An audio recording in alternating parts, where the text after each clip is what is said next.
Hemos visto cómo en este libro se nos muestra a nosotros la soberanía de Dios trabajando en la vida de estas dos mujeres, en la vida de Noemí y su nuera Ruth. Y hemos visto cómo el tema del Redentor surge en este libro y se muestra de manera predominante. El tema de la redención. Es decir, el tema de aquel que rescata lo que está perdido, aquel que rescata, aquel que compra, aquel que paga el precio de aquello que ha sido perdido. Esta es una idea de una transacción mercantil, es decir, es la idea de cuando lo que le llamamos hipotecar, ¿no? Es cuando ponemos algo o pedimos un préstamo y ponemos algo de por medio como seguridad. Y no podemos pagar el préstamo, no podemos pagar lo que se nos ha prestado y perdemos esa propiedad. Perdemos esa propiedad. Entonces esa propiedad se condena y muchas veces se remata a un precio mucho más bajo de lo que vale. Se pierde. Entonces esto tiene la idea de alguien que viene y dice, ¿sabes qué? Tú no lo puedes pagar, pero yo sí lo puedo pagar. Y yo lo rescataré y te lo regresaré. Esta es la imagen, este es el simbolismo que se representa en este libro. También conlleva la idea de una persona en el tiempo antiguo que se daba a la esclavitud porque no podía pagar sus deudas. Y se entregaba a aquella persona como esclavo y perdía su libertad. Y llegaba uno que decía, yo te redimiré, yo te rescataré, yo te sacaré de la esclavitud y te haré libre otra vez. Esta es la imagen.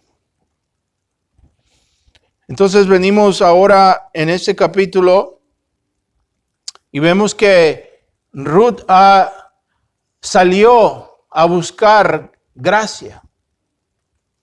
Ella salió en el capítulo 2, vemos que sale en pos de la gracia, a buscar gracia. Él encuentra esa gracia en la persona de Booz, quien en la providencia de Dios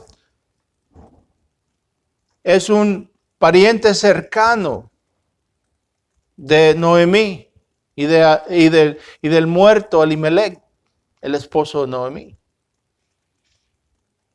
Y lo que significa es que bajo la ley levítica, este pariente cercano tiene la posibilidad, tiene el derecho a redimir, es decir, él tiene el derecho a redimir lo que Elimelech ha perdido.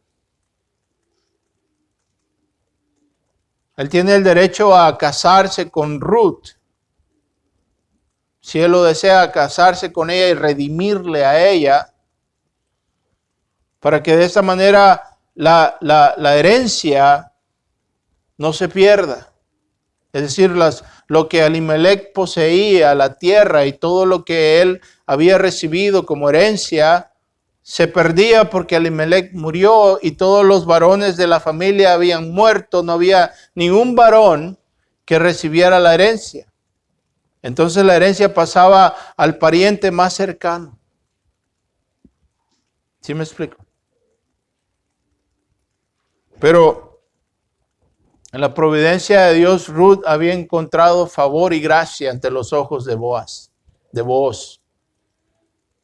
Ahora quiero que entiendan que hay un tema muy importante que en este libro surge, que está entretejido en la fábrica, en la tela de este libro, es el hecho de que la mujer depende del hombre.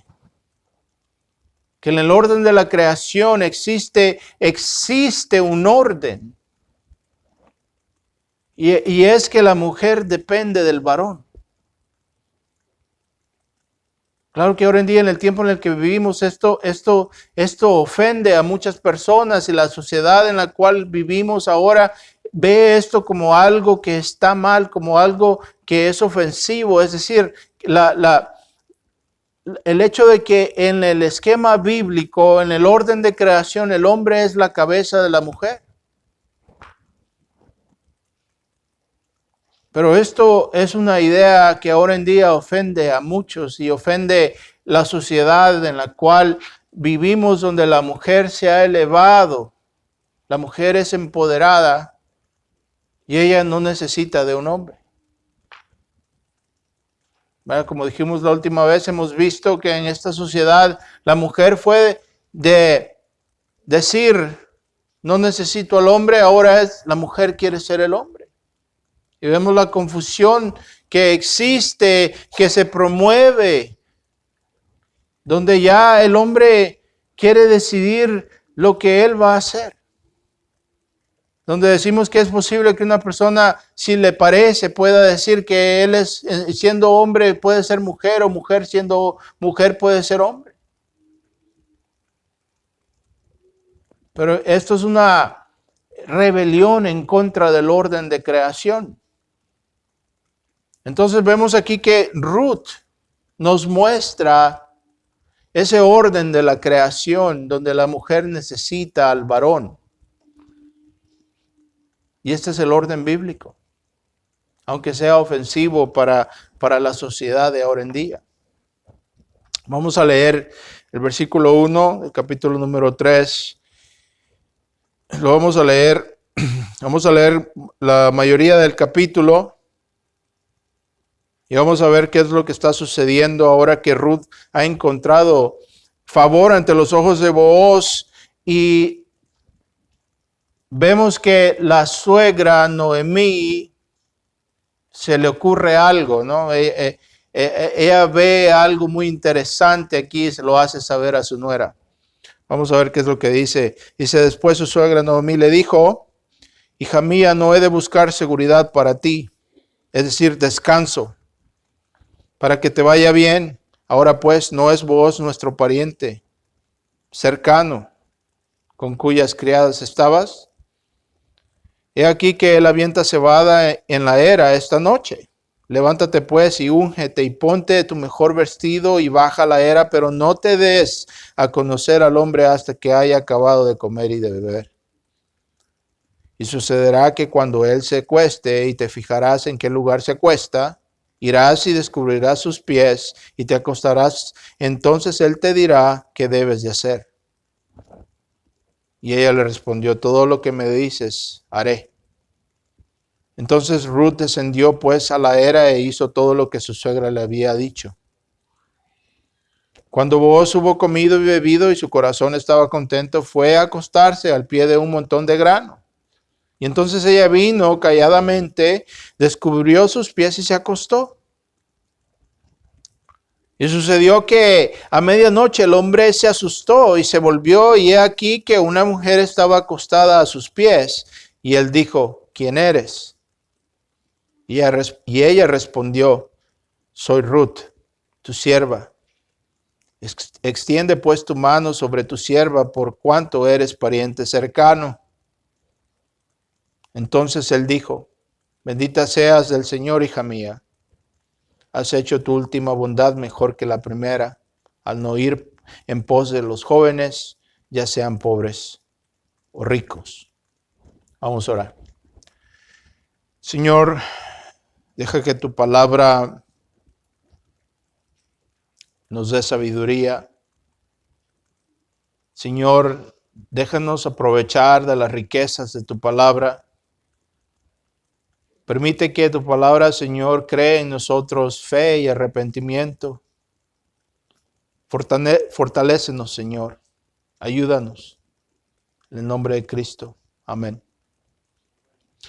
Bueno, hay muchas cosas aquí. Una de las cosas que me gusta del libro de Ruth es que es un libro muy, muy carnal. Es decir, es un libro que trata con cosas simples, con cosas normales del diario vivir. Esa es la historia de dos personas que realmente existieron, que vivieron en esta tierra y sufrieron todas las cosas que son comunes para el hombre. Es un libro que nos demuestra que Dios obra en las cosas cotidianas. Este es el Dios que está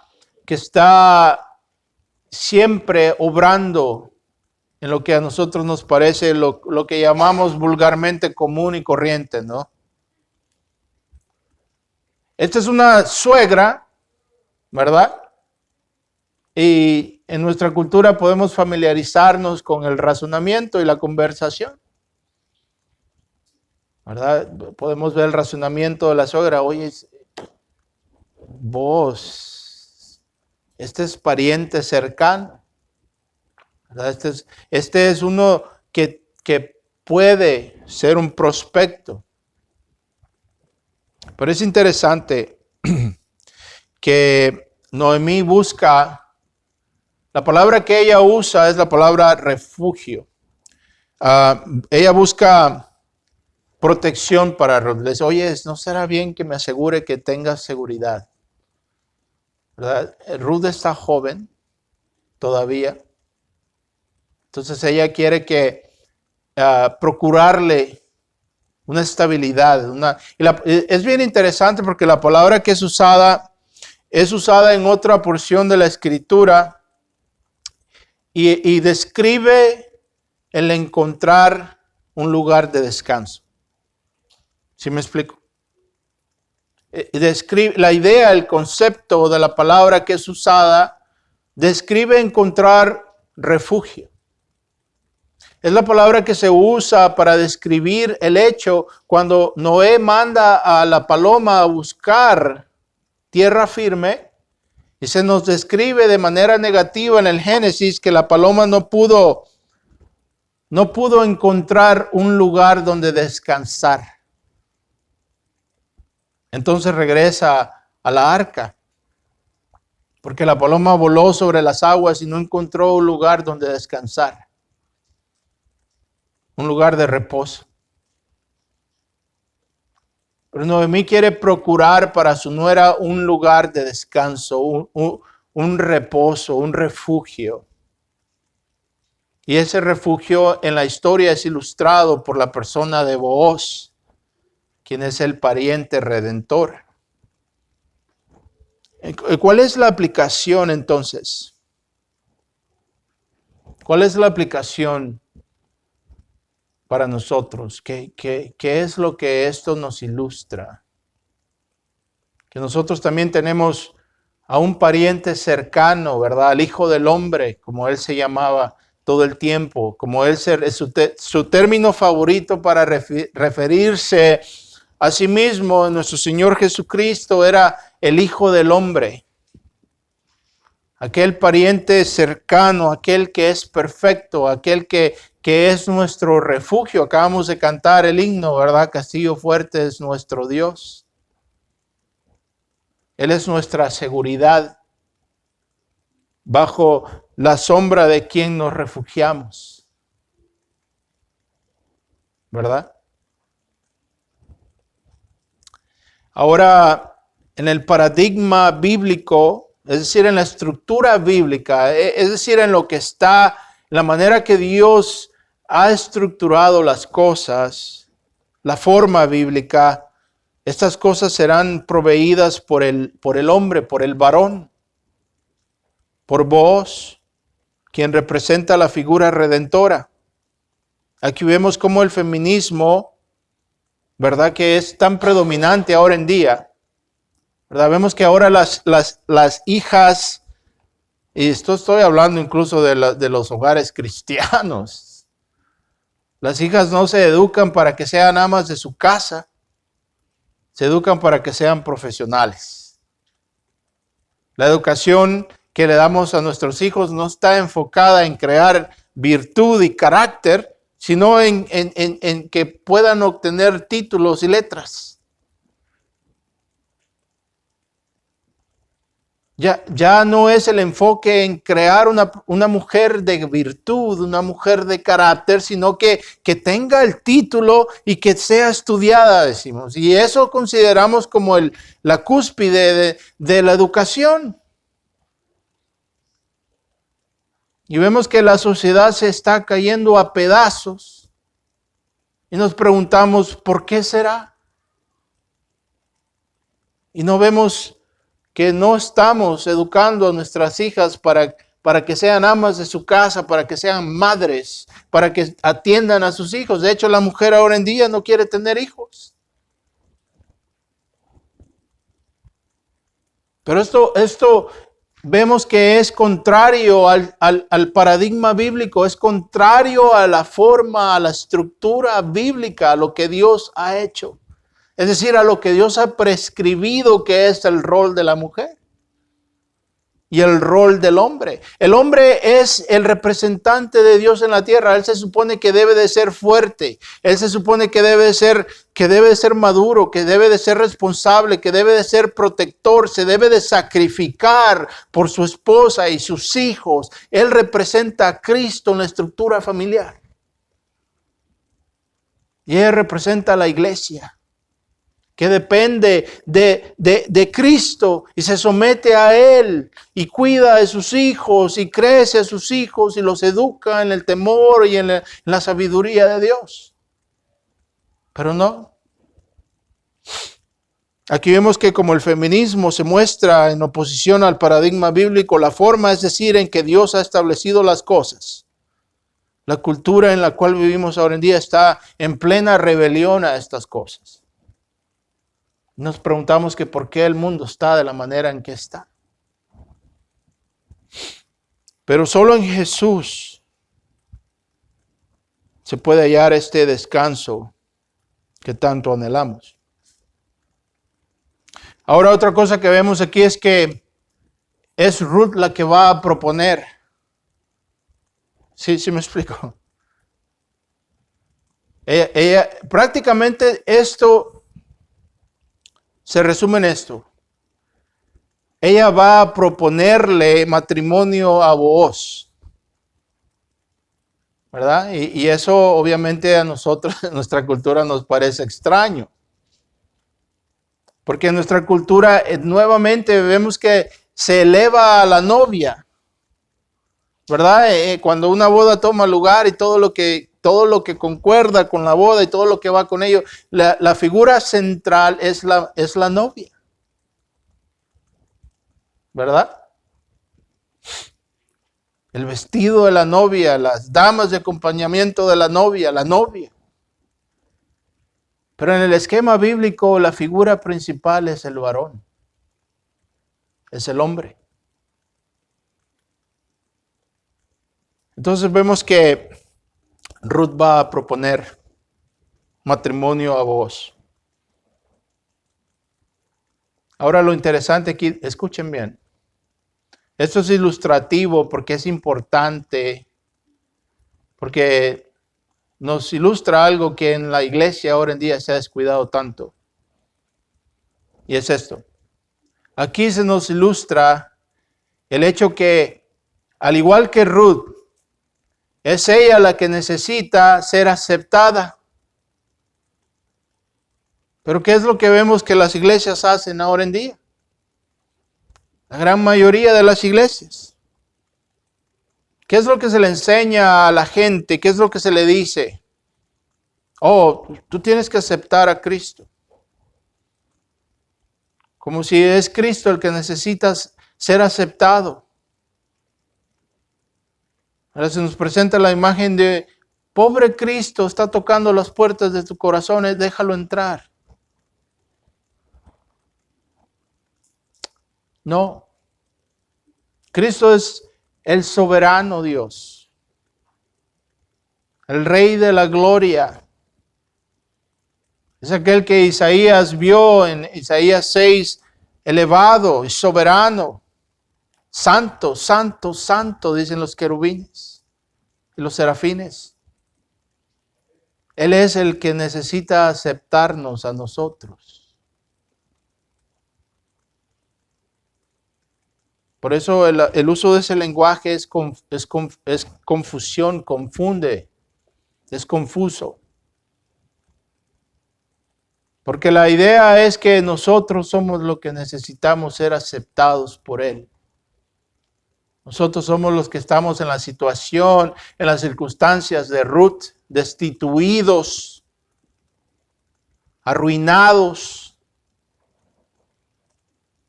Y es Él el que nos tiene que redimir. Es Él el que nos tiene que aceptar a nosotros. Pero la buena noticia aquí es que al igual que vos, podemos ver, ¿verdad?, en el diálogo, en lo que sucede, por la respuesta que vos da a Ruth, nos damos cuenta que él la amaba. Él la amaba y alguien dirá, pues no, ¿y cómo sales, cómo llegas tú a esa conclusión? Bueno, es obvio porque la respuesta que él le da es una benedicción. ¿Verdad? En el versículo 10 vemos que dice, bendita seas del Señor, hija mía, has hecho tu última bondad mejor que la primera, al no ir en pos de los jóvenes, ya sean pobres o ricos.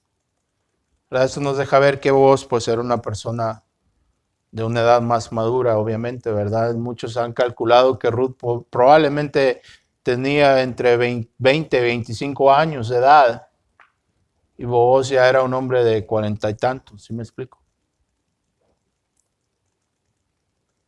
Entonces, él, vemos que está dispuesto a recibirle a ella. Vemos que podemos leer entre las comillas, como dicen, ¿no?, que él la ama, que tiene amor por ella.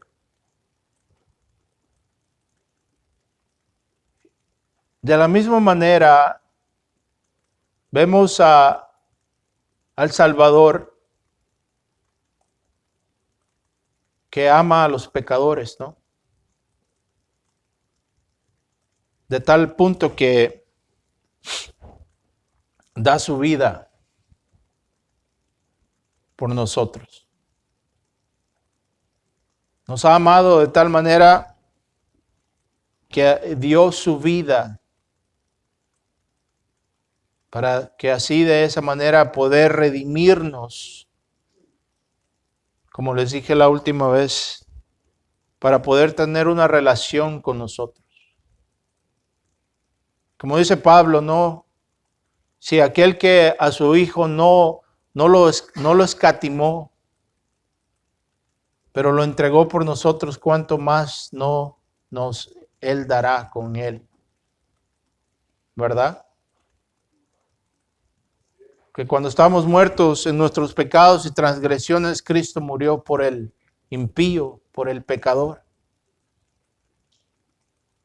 A veces fallamos a entender la extensión del amor de Dios porque no nos presentan a un Cristo bíblico que es santo,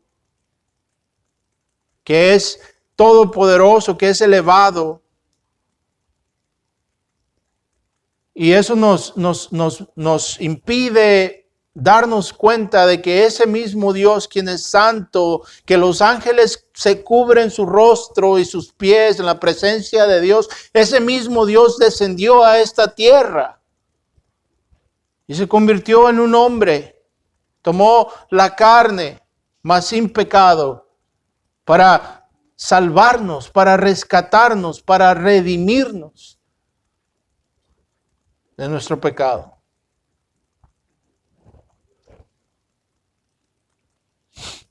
Entonces vemos aquí que Ruth viene a proponer matrimonio a Booz,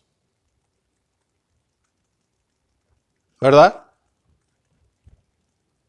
Pero vemos que en el esquema bíblico, como dijimos, en la cultura hebrea y en la estructura bíblica, es el varón, es el novio el que lleva la importancia y es la figura principal en la historia. ¿Verdad? Eso nos refleja lo que toma lugar en el Génesis, en el capítulo número 3, cuando Dios le hace la promesa a la mujer que de su simiente vendrá uno que aplastará la cabeza de la serpiente. Pero ese mismo será herido por la serpiente en el talón.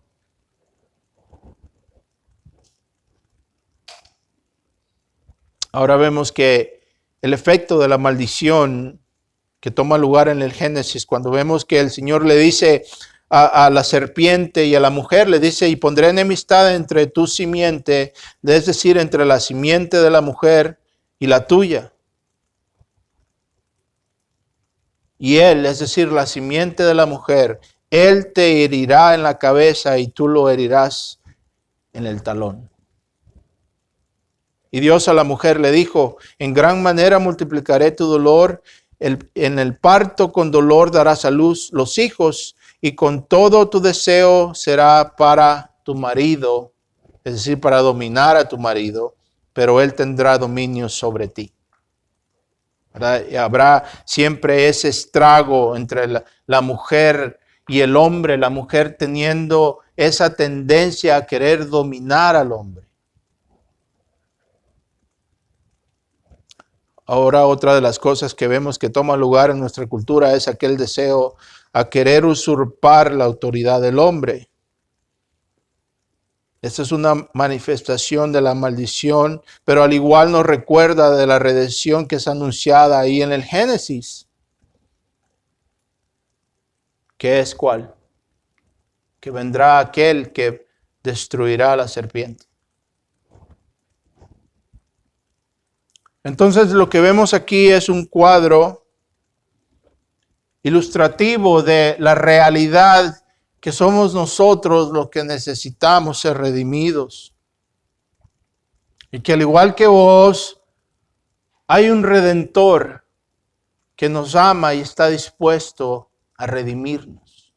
Está dispuesto a recibirnos. ¿Verdad? Que Él es por nosotros y para nosotros. Yo creo que eso es lo más importante. Que Él está dispuesto a recibirnos. Que está dispuesto a recibir a todo aquel que pone su fe y confianza y arrepintiéndose de sus pecados se vuelve a Él en fe. Como dijo el apóstol Pablo, y si Dios es el que justifica, ¿quién es el que condena?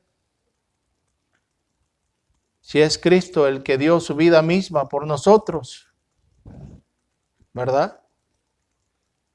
Bendito sea Dios. Vamos a orar. Te damos gracias, Padre, por tu palabra. Te pido, Señor, que nos fortalezca y que vaya al mundo, Señor, confiando en ello estoy, en la promesa de Isaías, que como la lluvia cae del cielo y no falla a traer el fruto y la semilla para el sembrador y alimento para el comedor, de la misma manera tu palabra saldrá y no retornará a ti vacía, pero será, Señor, será efectiva en cumplir todo tu deseo. Te damos las gracias, Señor, en el nombre de Cristo Jesús. Amén.